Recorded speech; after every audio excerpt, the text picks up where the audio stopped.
Discuss करते हैं lead poisoning, right. अच्छा जी, लेड पॉइजनिंग क्या है हमारे बॉडी के अंदर। फॉर एग्जांपल, सबसे पहले हम नॉर्मल फिजियोलॉजी डिस्कस करते हैं। ये आपकी बॉडी है, ठीक है। ये आपका हाथ है, और ये आपके हाथ के अंदर क्या होता है, ब्लड वेसल्स, खून की नालियाँ होती है, राइट। और खून की नालियों के अंदर क्या होता है, रेड ब्लड सेल्स, ठीक है ना। तो ये जो एक रेड ब्लड सेल है, इसको मैंने बड़ा करके यहाँ पे मैंने इसका डायग्राम ड्रॉ किया है, राइट। तो ये चीज़ क्या है हमारे पास, रेड ब्लड सेल। आपको पता है रेड ब्लड सेल किस चीज़ से बना होता है। रेड ब्लड सेल बना होता है हीमोग्लोबिन से, राइट। अच्छा जी, और हीमोग्लोबिन किस चीज़ से बना होता है एक होता है इसमें हीम, राइट, और दूसरा होता है इसमें ग्लोबिन, राइट।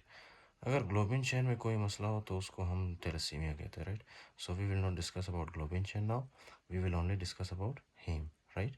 अच्छा जी, तो हीम किन दो चीज़ों से मिलके बना होता है।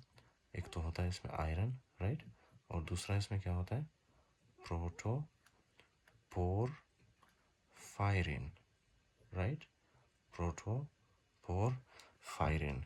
ठीक हो गया सर। अच्छा जी, तो ये जो प्रोटोपोरफायरिन है, ये हमारे पास किस चीज़ से बना होता है, राइट। प्रोटोपोरफायरिन को कौन बनाता है हमारे बॉडी के अंदर, इसको बनाता है पोर्फोबिलिनोजिन, राइट।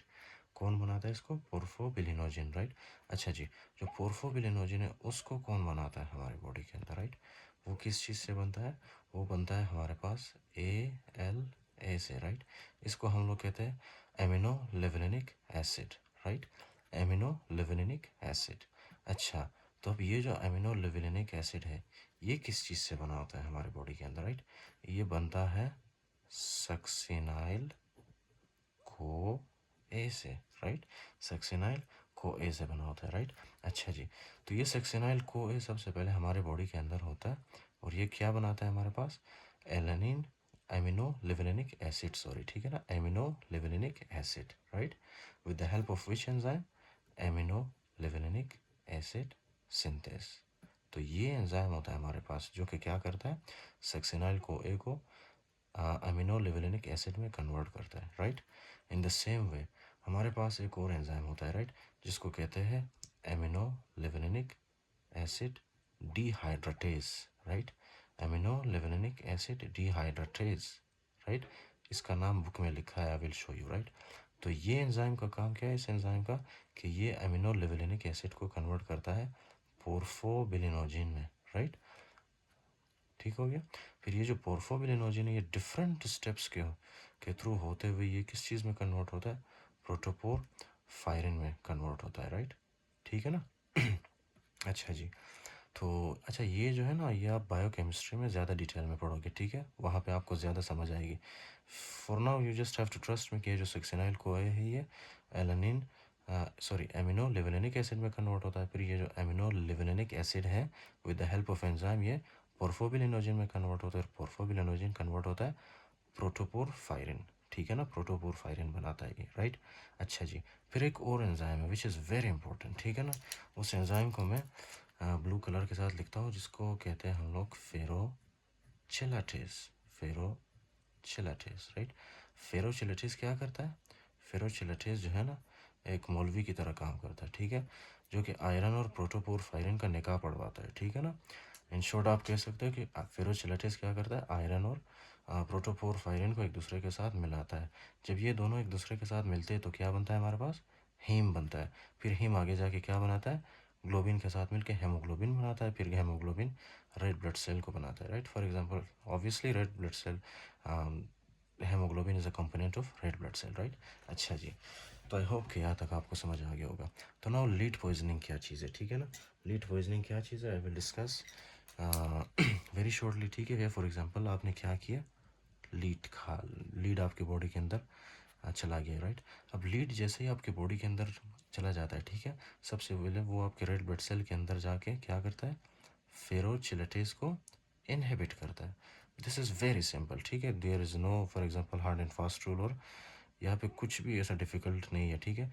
लीड आपके फेरोचिलेटेस को इनहिबिट किया। अच्छा, जब फेरोचिलेटेस इनहिबिट हुआ तो बताओ आप, फॉर एग्जांपल ये आयरन प्रोटोपोरफायरिन के साथ बाइंड कर पाएगा, नहीं करेगा, राइट। तो इस वजह से क्या होगा, प्रोटोपार प्रोटोपोरफायरिन तो बन रहा है ना हमारे बॉडी के अंदर, तो प्रोटोपोरफायरिन की तादाद हमारे बॉडी के अंदर उसकी क्वांटिटी बढ़ जाती है, right. At the same time haem बन पाएगा हमारे पास? हीम नहीं बनेगा, तो हीम की कॉन्सेंट्रेशन कम होगी, राइट। जब हीम की कॉन्सेंट्रेशन कम होगी तो क्या हीम ग्लोबिन के साथ बाइंड कर पाएगा? नहीं, no, right. So just because of that हमारे पास हीमोग्लोबिन नहीं बनेगा। जब हीमोग्लोबिन नहीं होगा तो रेड ब्लड सेल भी नहीं होगा हमारे पास, ठीक है, उसकी डेफिशिएंसी होगी, राइट। अच्छा जी, तो ये है कंडीशन लीड पॉइजनिंग का, ठीक है। ये इसका पहला मैकेनिज्म है। और दूसरा क्या होता है कि कभी कभी जब ये लेड हमारे बॉडी के अंदर एंटर करता है, राइट, ये कौन से एंजाइम को इनहिबिट करता है? एमिनो लिवोलेनिक एसिड डिहाइड्रेटेज को, ठीक है, इसको क्या करता है? इनहिबिट करता है। तो अभी आप बताएं फिर, जब एमिनो लिवोलेनिक एसिड डिहाइड्रेटेज इनहिबिट होगा तो क्या एमिनो लिवोलेनिक एसिड पोर्फोबिलिनोजिन में कन्वर्ट होगा? नहीं होगा, राइट। जब पोर्फोबिलिनोजिन ही नहीं होगा हमारी बॉडी के अंदर तो क्या प्रोटोपोरफायरिन बनेगा? नहीं बनेगा।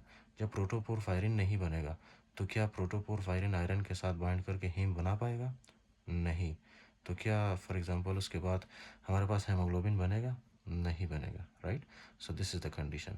अच्छा, one thing I must tell you, ठीक है ना, कि ये जो सारा प्रोसेस हो रहा है, ठीक है, ये हीम वाला, ये आयरन वाला और ये जो प्रोटोपोरफायरिन वाला है, ये किस चीज़ में हो रहा है?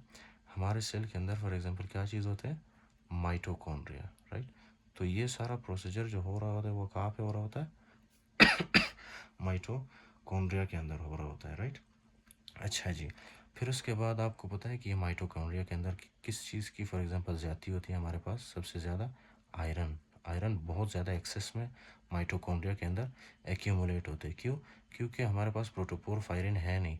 नॉर्मली ये आयरन जब ज़्यादा होता तो वो किस चीज़ के साथ बाइंड करता था? प्रोटोपोरफायरिन के साथ, लेकिन अभी नहीं कर पाता। तो जब आयरन की फॉर एग्जांपल कॉन्सेंट्रेशन ज़्यादा होती है ना, क्वांटिटी माइटोकॉन्ड्रिया के अंदर, तो ये माइटोकॉन्ड्रिया को डैमेज कर सकता है, ठीक है ना, बल्कि डैमेज कर देता है। जब डैमेज कर देता है तो क्या होता है कि ये जो माइटोकॉन्ड्रिया है इसकी एक दीवार जो है ना ये टूट जाती है, ठीक है, यहाँ से इसकी दीवार टूट जाती है, राइट। तो जब ये दीवार टूट जाती है उसके बाद क्या होता है? ये जो आयरन है ना हमारे पास, ये आयरन रिलीज़ होता है सेल के अंदर, राइट। ये आयरन रिलीज़ होता है सेल के अंदर। अच्छा जी, तो मैं आपको बताता चलूँ कि सेल के अंदर हमारे पास क्या है? सेल के अंदर है हमारे पास ribosomal RNA, right, ribosomal RNA. अच्छा जी, तो ये आयरन आके सबसे पहले क्या करता है? राइबोसोमल आरएनए को डैमेज करता है, राइट। तो ये है हमारे पास राइबोसोमल आरएनए। पहले तो ये बहुत खुश होता है, ठीक है ना, लेकिन जब आयरन इसके ऊपर फॉर एग्जांपल अटैक करता है तो फिर ये क्या होता है? आयरन राइबोसोमल आरएनए की ब्रेक डाउन होती है। ये ऐसे छोटे छोटे फ्रेगमेंट्स में इनकी ब्रेक डाउन होती है, ठीक है, राइबोसोमल आरएनए की। अच्छा, तो ये जो राइबोसोमल आरएनए जब इसकी ब्रेक डाउन होती है ना तो ये कौन से कलर के होते हैं? ये होते हैं ब्लू कलर के, ठीक है, ब्लू कलर के। और इसको हम लोग क्या कहते हैं? इसके फ्रेगमेंट्स को हम लोग कहते हैं बेजोफिलिक स्टिपलिंग। बेजोफिलिक स्टिपलिंग, हाँ शायद स्टिपलिंग ही कहते हैं, ठीक है। सो बेजोफिलिक स्टिपलिंग कहते हैं, राइट। जब राइबोसोमल आरएनए आयरन की वजह से फ्रेगमेंट्स में कन्वर्ट होता है, राइट, उसको बेजोफिलिक स्टिपलिंग कहते हैं।